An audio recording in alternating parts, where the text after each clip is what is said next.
வணக்கம் நண்பர்களே! எல்லாரும் எப்படி இருக்கீங்க? நான் ரொம்ப நல்லா இருக்கேன். இன்னைக்கு வீடியோ வந்து ஒரு 1 வீக்கா எடுத்த கிளிப்ஸ் தான் வந்து பார்க்க போறோம். இதுல வந்து நெறைய பூஜா டிப்ஸ், அதுக்கடுத்து வந்து வேஸ்ட் ஆகக்கூடிய பொருள் அப்படின்னு சொல்லி நெனைக்கிறத கூட எப்படி வந்து யூஸ்ஃபுல்லா மாத்தலாம். அதுக்கடுத்து வந்து டைம் மேனேஜ்மென்ட் இந்த மாரி பல விஷயங்கள் வந்து இந்த வீடியோல பார்க்கலாம். நெறைய பேர் வந்து இந்த பொடி வகைகள்லாம் வந்து சீக்கிரம் போஸ்ட் பண்ணுங்க. எப்படி வந்து அரைக்கிறது அப்படின்னு சொல்லிட்டு கேட்டிருந்தீங்க. அதுக்கான டிப்ஸ் எல்லாமே இந்த வீடியோல பார்க்கலாம். அப்ப வாங்க வீடியோக்குள்ள போலாம். இது வந்து ஃப்ரைடே மார்னிங் வந்து எடுத்தது. நமக்கு லேடீஸ்க்கு வந்து பொதுவாவே வந்து ஒரு பெரிய இரிட்டேட்டான விஷயம் என்ன அப்படின்னு பார்த்தோம்னாக்கா, சிங்க்ல வந்து பாத்திரம் சேர்றது தான். நம்ம வந்து கிச்சன்ல ஒரு சைடு வந்து சமைச்சுட்ருப்போம். இன்னொரு சைடு பார்த்தீங்கன்னாக்கா, அப்படியே மலை மாதிரி பாத்திரம் குவிஞ்சுட்டே இருக்கும். அத வெளக்கி நம்ப கரெக்ட்டா அத வந்து அரேஞ்ச் பண்றதுக்குள்ள நமக்கு போதும் போதும்ன்னு ஆயிடும். அதுக்கு என்ன பண்ணலான்னா, ஒரு சைடு வந்து நம்ம சமைக்கிறோம் அப்படின்றப்போ, அப்பப்ப போடுற பாத்திரத்த வந்து உடனே உடனே கழுவிட்டே இருக்கிறோம் அப்படின்றப்போ, நமக்கு வந்து ஈஸியா வேல முடிஞ்சிரும். இதுக்காக வந்து ஒரு தனியா டைம் ஒதுக்கி நம்ம பாத்திரம் கழுவணும் அப்படின்னு சொல்லிட்டு செய்யாம, நம்ம வேலை ஒரு சைடு பார்த்துட்டு இருக்கிறச்சே, இன்னொரு சைடு வந்து ஈஸியா அந்த வேலையெல்லாம் முடிச்சுக்கலாம். இந்த மாரி வந்து பண்றப்போ நமக்கு வந்து டைம் நெறைய சேவ் ஆகும். 2வது கிச்சனுமே வந்து கிளீனா இருக்கும் பார்க்கறதுக்கு. அப்பப்ப வேலைய முடிச்சுட்டோம். அந்த அடுப்பெல்லாம் வந்து தொடச்சு வச்சுட்டோம் அப்படின்றப்போ, நமக்கு வந்து ஈஸியா இருக்கும். அடுத்து போய் நம்ம சமைக்கிறதுக்கோ, இல்ல வந்துட்டு ஏதாவது பாத்திரம் யூஸ் பண்றதுக்கோ வந்து ரொம்ப சுலபமா இருக்கும். இல்ல அப்படின்னாக்கா, இதுக்காக டைம் ஒதுக்கி நம்ம வந்து செய்றப்போ தான் நமக்கு அந்த எரிச்சல் ஆகுறது. இதுக்கு பதிலா நம்ம வேலை செய்றப்பவே டக்கு டக்குன்னு முடிச்சுக்கிட்டோம் அப்படின்றப்போ, கிச்சனும் நீட்டா இருக்கும். நமக்கு அடுத்தடுத்து வேலை செய்றதுக்கும் ரொம்ப ஒரு சுலபமா இருக்கும். அதோட எனக்கு வந்து பாத்திரம் வந்து அப்பப்ப கழுவி வைக்கிறது ரொம்பவே புடிச்ச ஒரு விஷயம். எனக்கு வந்து இரிட்டேட்லாம் ஆகாது. அப்பப்ப கழுவிடுவேன். அதனால வந்துட்டு சேராது. எனக்கு அது புடிச்ச விஷயமாவும் இருக்கும். உங்கள்ல யாருக்காவது பாத்திரம் கழுவுறதுக்கு வந்து புடிக்கவே புடிக்காது அப்படின்னு யாரெல்லாம் நினைக்கிறீங்களோ, கண்டிப்பா கமெண்ட்ல சொல்லுங்க. பாத்திரம் கழுவி முடிச்சவுட்டே கையோட வந்து அந்த சிங்கையுமே நல்லா வந்து ஸ்க்ரப் பண்ணிட்டோம், நல்லா வந்து தேய்ச்சுட்டோம் அப்படின்றப்போ, அந்த ஸ்டெயின் பிடிக்காம இருக்கும். ஒரு மாரி அழுக்கா இல்லாம நல்லா நீட்டா இருக்கும். பார்க்கறதுக்கே வந்து நமக்கு உடனே உடனே வேலை செய்யணும் அப்படின்ற ஒரு ஃபீல் வந்து வரும். இது வந்து திருப்பதி கேலண்டர் வாங்கினது. இத தான் இப்போ வந்து சரவணாக்கு உண்டியலா மாத்தி குடுக்க போறேன்.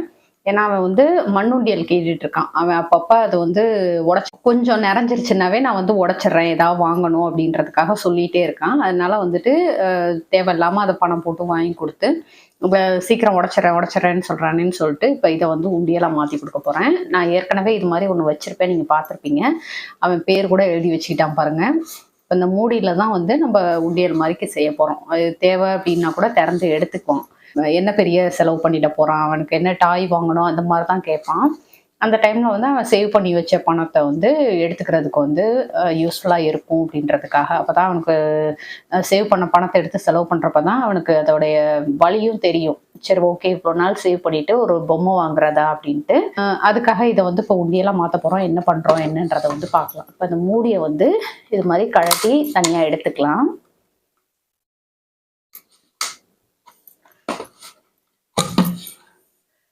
இது மாரி பார்த்தோம்னா, நல்லா உள்ளுக்கு வந்து ஸ்பேஸ் இருக்கும். இங்கிட்டு ஒரு மூடி இருக்கு. ஸ்பேஸ் இருக்கும். இத வந்து அப்படியே வச்சுட்டு, நம்ம வந்து இத மட்டும் கத்தி வந்து ஹீட் பண்ணி, இத கட் பண்ணி எடுத்துக்கலாம். இப்ப வந்து நம்ப கத்திய வந்து சூடு பண்ணி, இந்த மாரி வந்து ஹோல் போட்டு எடுத்துட்டு வந்துட்டோம். இதுல வந்து அவன் போட்டு வச்சுப்பான். ஒருவேள அவனுக்கு தேவை அப்டின்னா கூட இத வந்து திறந்துமே எடுத்துக்கலாம். ஈஸியா இருக்கும். ஏன்னா, ஒரு மண்ணுண்டியலோ, இல்ல வந்துட்டு பிளாஸ்டிக்கோ வாங்கி குடுத்துட்டு, அது வந்து ஒரு சின்ன சின்ன அமௌண்ட்டுக்காக அவன் வந்துட்டு உடைச்சிடுறேன், உடைச்சிடுறேன்னு கேட்கிறப்ப எனக்கு கொஞ்சம் கஷ்டமா இருக்கும். ரூ. 100 கம்மி இல்லாம வாங்குறோமே அப்டின்னு சொல்ட்டு, அதனால வந்து இது இப்ப ரெடி பண்ணி குடுத்துருக்கேன். இது மாரி வந்து வேஸ்ட்டா நம்ம வீட்ல ஏதாவது திங்ஸ் இருக்கு அப்டின்றத வந்து, நம்ம இந்த மாரி ஏதாவது ஒரு யூஸ்ஃபுல்லா வந்து பயன்படுத்திக்கலாம். நம்ம சப்ஸ்கிரைபர்ஸே சொல்லியிருக்கிறாங்க. இந்த Flipkart இந்த மாரிலாம் வந்துட்டு பார்சல் வர்ற அட்டைய வந்து அவங்க வந்துட்டு உண்டியலா மாத்தி வச்சு சேவ் பண்ணேன் அப்படின்னு சொல்லி எனக்கு பிக்சர் கூட அனுப்பியிருக்கிறாங்க. இந்த பிக்சர் இருந்தது அப்படின்னாக்கா இதில வந்து அட்டாச் பண்றேன். இது மாரி ஒரு சின்ன சின்ன பொருள கூட வேஸ்ட் பண்ணாம நம்ம வந்து நம்மளுடைய பயன்பாட்டுக்கு வந்து பயன்படுத்திக்கலாம். அடுத்து ஊறுகாய் பண்றது வந்து எப்படி அப்படின்றத வந்து பார்க்கலாம். இப்ப நான் வந்துட்டு நார்த்தங்காய் எடுத்திருக்கிறேன். ஒரு 3 நார்த்தங்காய் வந்து இந்த சைஸ்ல வந்து கட் பண்ணிக்கணும். கட் பண்ணிட்டு அதோடைய விதை எல்லாத்தையும் எடுத்துருங்க. அது இருந்தது அப்படின்னாக்கா ஒரு மாரி கசப்பு தன்மையா இருக்கும். இதுல தேவையான அளவு வந்து நல்லா உப்பு, கல் உப்பு போட்டுக்கோங்க.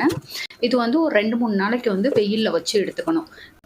ஊறுகாய் வந்து தாளிக்க போகிற அன்னைக்கு நல்லா அந்த பெசரி வச்சுருக்கோம் பார்த்தீங்களா, கல் உப்பெல்லாம் போட்டு அதில் வந்து மிளகாத்தூள், வெறுமனே மிளகாத்தூளும் போட்டு நல்லா கிளறி வச்சிடணும் தாளிக்க போகிறதுக்கு கொஞ்சம் முன்னாடி.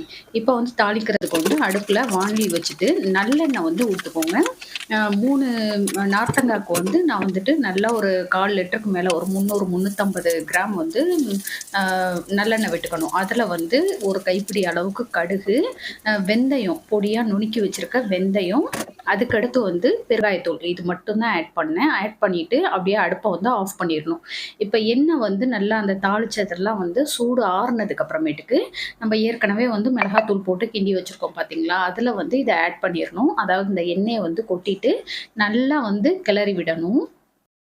இந்த மாதிரி எண்ணெய் தாளித்த எண்ணெயை விட்டு நல்லா கிளறின பிறகு நமக்கு வந்து காரம் வந்து கம்மியாக இருந்தாலும் சரி, இல்லை வந்துட்டு உப்பு கம்மியாக இருந்தாலும் இதில் வந்து திரும்ப நம்ம போட்டு கிளறிக்கலாம். இது மாதிரி பண்ணுறது மூலமாக என்ன, நான் வந்து அந்த ஊறுகாய் வந்து வேக வைக்கிறது இல்லையா அப்படின்னு கேட்பீங்க. அது வந்து தேவை கிடையாது. வேக வச்சோம் அப்படின்னாக்கா அதோடைய கலர் வந்து சேஞ்ச் ஆகிடும். அப்படியே ஒரு மாதிரி கருத்து போன மாதிரி ஆகிடும். இதுவே நம்ம வந்து இந்த மெத்தடில் பண்ணுறப்ப ஊறுகாய் வந்து அந்த ரெட்டிஷாக நல்லா பார்க்குறதுக்கே அட்ராக்ஷனாக சூப்பராக இருக்கும். 1 வருஷம் ஆனாலும் கலரே சேஞ்ச் ஆகாம நல்லா அவ்ளோ டேஸ்ட்டா இருக்கும். இந்த மாரி வந்து ஒரு பாட்டில்ல போட்டு வச்சுக்கிட்டோம் அப்படின்றப்போ ரொம்ப நல்லாயிருக்கும் கெட்டு போகாம. அப்பப்போ வந்து வெயில்ல எடுத்து வைக்கணும். ஈரம் படாத ஸ்பூன் வந்து யூஸ் பண்ணுங்க. யூஸ் பண்ணோம் அப்படின்றப்போ 1 வருஷம் ஆனாலுமே கெட்டு போகாது. கலர் வந்து சேஞ்ச் ஆகாது. செம்ம டேஸ்ட்டா இருக்கும்.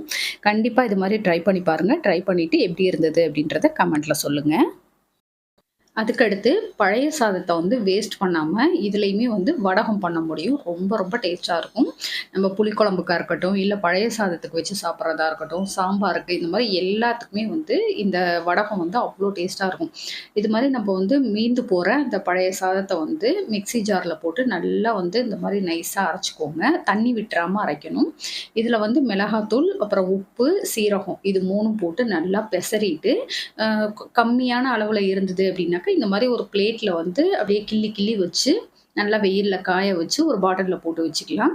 இதுவே வந்து நெறைய சாதம் இருக்கு, இல்ல வந்துட்டு இதுவே தனியா நான் செய்யணும் அப்படின்னு நெனைக்கிறவங்க வந்து, இப்ப நான் பண்ணியிருக்கேன் பாருங்க, ரேஷன் அரிசி வாங்கி அத வந்துட்டு நல்லா கழுவி சாதமா எடுத்துக்கிட்டேன். மதியம் வந்து சாதமா வடிச்சு எடுத்துட்டு, நம்ம வந்து குக்கர்ல வச்சாலும் ஓகே தான்.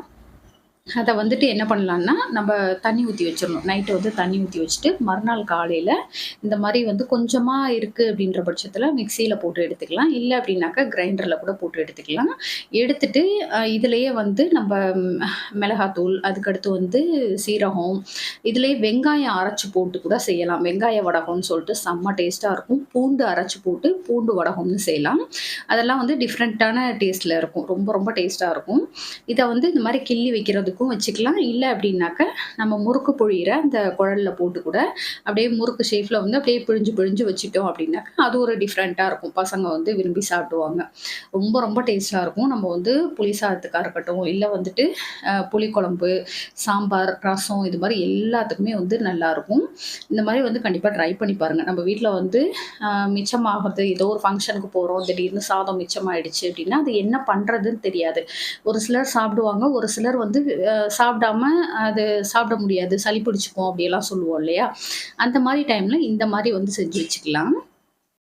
இந்த மாரி நம்ம வீட்ல வேஸ்ட் ஆயிடும் அப்படின்னு நெனைக்கிற பொருட்கள கூட நம்ம வந்து யூஸ்ஃபுல்லா மாத்தி வச்சுக்க முடியும். இந்த மாரி கண்டிப்பா ட்ரை பண்ணி பாருங்க. ரொம்ப ரொம்ப டேஸ்ட்டா இருக்கும். செஞ்சு பார்த்துட்டு எப்படி இருக்கு அப்படின்றத வந்து கண்டிப்பா கமெண்ட்ல சொல்லுங்க. இப்ப பூஜா டிப்ஸ் வந்து பார்ப்போம். நம்ம வந்து அட்லீஸ்ட் வாரம் ஒரு டைமாவது வியாழக்கிழமை அன்னைக்கு பூஜா திங்ஸ் எல்லாம் வந்து விளக்குவோம் இல்லையா? இந்த மாரி விளக்கிட்டு அதுக்கு வந்து பொட்டு வைக்கிறதுக்கு வந்து சந்தனம், குங்குமம் இந்த மாரி பயன்படுத்துவோம். அந்த சந்தனத்தில வந்து தண்ணிய ஊத்தி அத கலந்து பொட்டு வைக்கிறதுக்கு பதிலா, இந்த மாதிரி பன்னீர் வந்துட்டு பூஜை பன்னீர்ன்ட்டு இருக்கும் இல்லையா? அது வந்து கொஞ்சம் ஊத்தி நல்லா கலந்து பொட்டா வைக்கிறோம். விளக்குக்கு மத்த திங்ஸுக்கெல்லாம் வந்து பொட்டு வைக்கிறோம் அப்படின்றப்போ நல்லா வாசமா இருக்கும். லக்ஷ்மி தேவி வந்து அந்த இடத்துல இருப்பாங்க அப்படின்ற மாதிரி நம்பப்படுது. இது வந்து கண்டிப்பா செஞ்சு பாருங்க.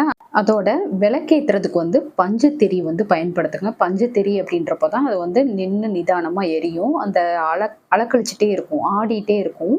அந்த மாதிரி இல்லாமல் அது வந்து நின்று நிதானமாக எரியும். அந்த மாதிரி பார்த்துக்கோங்க. அந்த பஞ்சத்தெரியை வந்து வாரம் ஒரு 2 டைமாவது அட்லீஸ்ட் ஒரு செவ்வாய் வெள்ளியாவது நம்ம வந்து டிஸ்போஸ் பண்ணிடணும். எடுத்து கால்படாத இடத்துல போட்டுடணும். ஒரு சிலர் வந்து திருஷ்டி கழிக்கிறதுக்கு அந்த திரியெல்லாம் பயன்படுத்துவோம் அப்படின்னு சொல்லியிருந்தீங்க. அது மாதிரி வந்து செய்கிறதுக்கு பதிலாக, ஏன்னா பூஜைக்கு பயன்படுத்தினதை வந்து திருஷ்டி கழிக்கிறதுக்கு வந்து பயன்படுத்தாமல் அதை முடிஞ்ச அளவுக்கு கால்படாத இடத்துல போட்டுடுறது நல்லது. இது வந்து பஞ்சமுக விளக்கு. இதை வந்துட்டு வாராகி அம்மனுக்கு வந்து விளக்கேற்றுறதுக்காக பயன்படுத்துவேன். அதோட நம்ம வீட்டில் வந்து குலதெய்வத்துக்குன்னு சொல்லி இந்த மாதிரி வந்து ஒரு கலசத்தில் தண்ணி வைக்கணும். இது வந்து நமக்கு குலதெய்வம் தெரியுது தெரியலை அப்படின்றதெல்லாம் ஒரு பக்கம் இருந்தாலும் இது வந்து ரெகுலராக வைக்கணும். இந்த மாதிரி வந்து ஒரு கலசத்தில் தண்ணி வச்சு அதில் வந்து மஞ்சள், குங்குமம், அதுக்கடுத்து கொஞ்சமாக பன்னீர் ஊற்றி இதை வந்து நம்ம குலதெய்வமாக வச்சு வழிபடுறது மூலமாக வந்து நமக்கு நிறைய நன்மை இருக்கும். வீட்டிலையே அவங்க வந்து நம்ம கூட இருப்பாங்க அப்படின்ற மாதிரி நம்பப்படுது. கண்டிப்பாக வந்து ட்ரை பண்ணி பாருங்கள். இந்த மாதிரி செஞ்சோம் அப்படின்றப்போ நிறைய மாற்றங்கள் வந்து நம்ம வாழ்க்கையில் இருக்கும். நம்ம வந்து ஏதாவது ஒரு இக்கட்டான சூழ்நிலையில் இருக்கோம் அப்படின்றப்போ கட்டாயம் அந்த டைமில் வந்து ஏதாவது ஒரு விதத்தில் வந்து அதிசயம் நடக்கிறத வந்து பார்க்க முடியுது. இதை வந்து கண்டிப்பாக செஞ்சு பாருங்கள். நான் வந்து கோஆப்டெக்ஸில் வந்து சிட்டு போட்டிருந்தேன் இல்லையா, ட்ரெஸ் எடுக்கிறதுக்கு. அது வந்து கம்ப்ளீட் ஆகிடுச்சு. கம்ப்ளீட் ஆகிட்டு நான் வந்து போன 27ஆம் தேதி வந்துட்டு ட்ரெஸ்ஸும் எடுத்துகிட்டு வந்துட்டேன். இத்தனை நாள் ஆச்சு உங்களுக்கு வந்து வீடியோ போஸ்ட் பண்ணாமல் இருந்தேன். இதில் வந்து நான் சாரீஸ் எடுத்திருக்கேன். அதுக்கடுத்து வந்து இன்னும் சில திங்ஸ் எல்லாம் எடுத்திருக்கிறேன். கெஸ் பண்ணுங்கள் நான் வந்து எத்தனை சாரீ எடுத்திருப்பேன், என்ன ப்ரைஸில் வந்து எடுத்திருப்பேன் அப்படின்றது வந்து கண்டிப்பாக கெஸ் பண்ணி சொல்லுங்கள். நீங்கள் எந்த அளவுக்கு வந்து அந்த அமௌண்ட்டை வந்து புரிஞ்சு வச்சுருக்கீங்க அப்படின்றத வந்து பார்ப்போம். அதோட அடுத்த சீட்டுமே போட்டு வந்துட்டேன். 27ஆம் தேதி வந்து கோஆப்டெக்ஸில் அடுத்த சிட்டுமே ஜாயின் பண்ணிட்டு வந்துட்டேன். ஏன்னா நமக்கு வந்து இது யூஸ்ஃபுல்லாக இருக்குது அப்படின்றதுனால இது வந்து ஜாயின் பண்ணிட்டு வந்துட்டேன். இதை பற்றின டீட்டெயில்டு வீடியோ வந்து நான் ஏற்கனவே போஸ்ட் பண்ணியிருக்கேன். தேவைப்படுறவங்க செக் பண்ணி பாருங்கள். அதோட எத்தனை சாரீ எடுத்திருப்பேன் அப்படின்றத வந்து கெஸ் பண்ணி கமெண்ட்டில் சொல்லுங்கள். என்ன ப்ரைஸ் ரேஞ்சில் எடுத்திருக்கேன் அப்படின்றது எல்லாமே வந்து உங்களுக்கு அடுத்தடுத்த வீடியோவில் போஸ்ட் பண்ணுறேன். ஓகே ஃப்ரெண்ட்ஸ், இந்த வீடியோ உங்களுக்கு பிடிச்சிருந்த லைக் பண்ணிக்கோங்க. உங்கள் ஃப்ரெண்ட்ஸுக்கும் ஷேர் பண்ணுங்கள். நம்ம திருச்சி தமிழச்சி யூடியூப் சேனலை கண்டிப்பாக சப்ஸ்கிரைப் பண்ணிவிட்டு பாருங்கள். தேங்க்யூ.